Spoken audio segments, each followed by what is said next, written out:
It seems like the majority of people really hated Winnie the Pooh Blood and Honey from last year, but the sequel is looking to turn all of that around. Let's talk a little bit about that.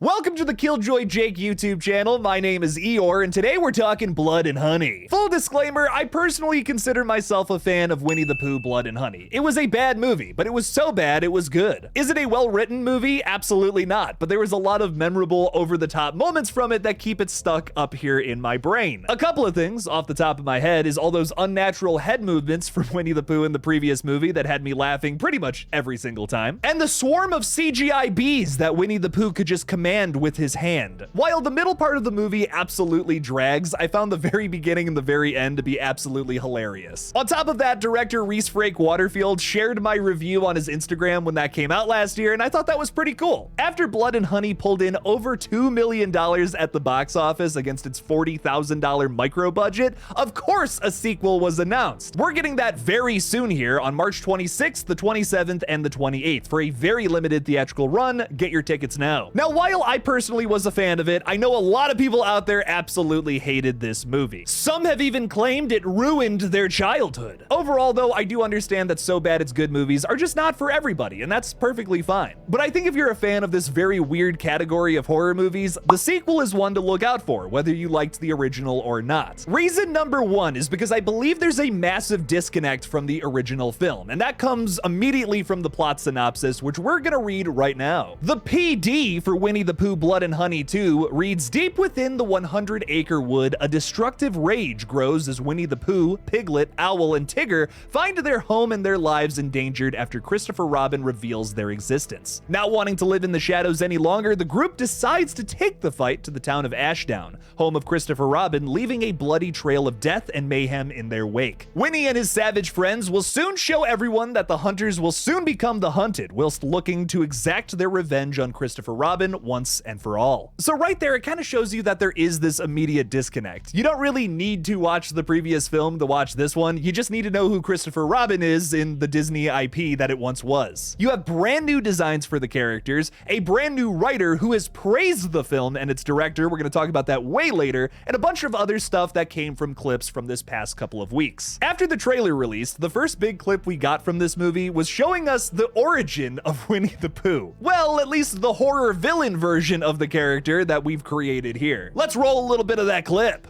If you dug someone up, all the soil is displaced, as if the earth itself was allowing this horror to rise up. What was that growl at the end there, though, dog? So from that, it's giving me a bit of a Pet Sematary vibe, which I actually kind of like. It shows to us that maybe parts of this movie is going to try to take itself seriously. Hopefully not all of it, though. I think that's really important for So Bad It's Good movies. I mean, you can't just have dumb schlock 100% of your movie. That's just going to get old so fast. Even if the acting may not be superb in this clip, this is an attempt at that, which the first movie didn't even really do. It was just a bunch of hot girls in a house getting killed by Winnie the Pooh and Piglet, dude. You can't do something so surface level like that anymore. It's just not going to impress the modern day audience. But if that aspect to this film is not really your jam, you're looking for something that's so bad it's good, something that's absolutely hilarious, well, we've got another clip for you here. Introducing a brand new character to the Winnie the Pooh Blood and Honey cult, I guess you'd call them a cult. They're a bunch of animals, so maybe they're a pack, is the evil Freddy Krueger inspired version of Tigger. Let's roll that clip real quick.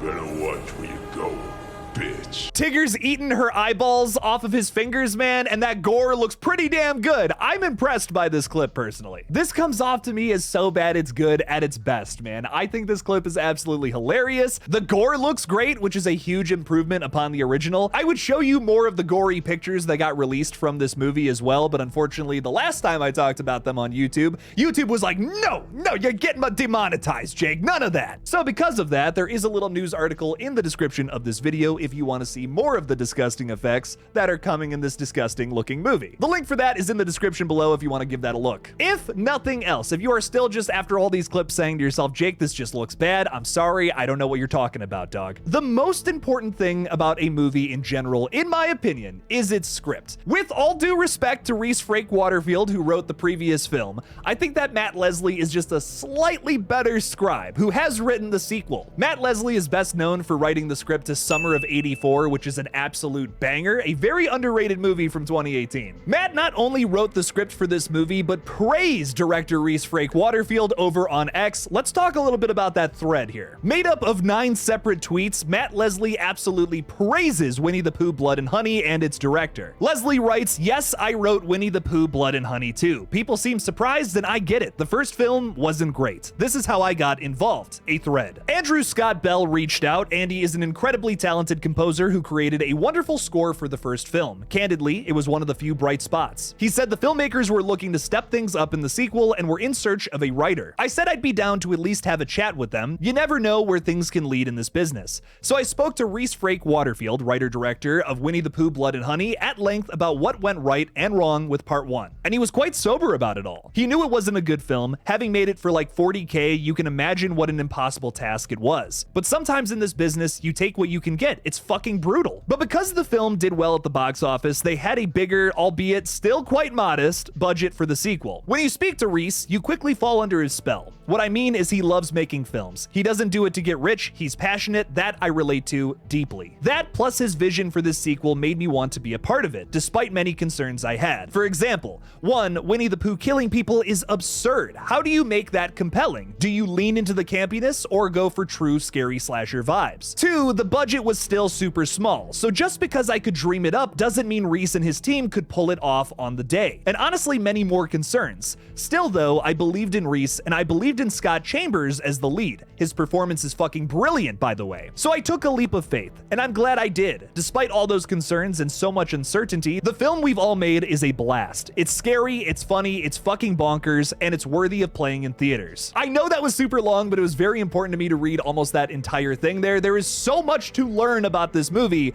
just from hearing what the writer has to say about it. I mean, this guy is already established. He did not have to write this movie, but he did it because he fell in love with the director and of course praised the composer Andrew Scott Bell, who I do have to admit, I gotta agree with him here. I really like the score from the original film, and we even got a taste of the new score with that clip I played earlier. Look, am I trying to say that this movie is going to be like S-tier best horror movie of the decade? Absolutely not. But I do think that this is going to be really fun fast food horror. I have some pretty mixed opinions about public domain horror. I think a lot of it is cash grab nonsense that like won't be remembered anytime soon. But if there's an undeniable cream of the crop here that I think is going to top basically anything else that comes out in this field, I do believe it's going to be Winnie the Pooh Blood and Honey. That's where all of my chips are personally. These are just some of my very weird and uncanny thoughts though. What do you guys think about Winnie the Pooh Blood and Honey 2? Has it ruined your childhood and your entire life and existence on planet Earth? Leave me something about it in the comments below. Thank you all so much for watching this brand new update video on Winnie the Pooh Blood and Honey 2. Don't forget to like this video and subscribe for more horror content in the future. Please consider supporting me on Patreon by clicking that link in the description below. And as always, don't forget to kill it out there, y'all.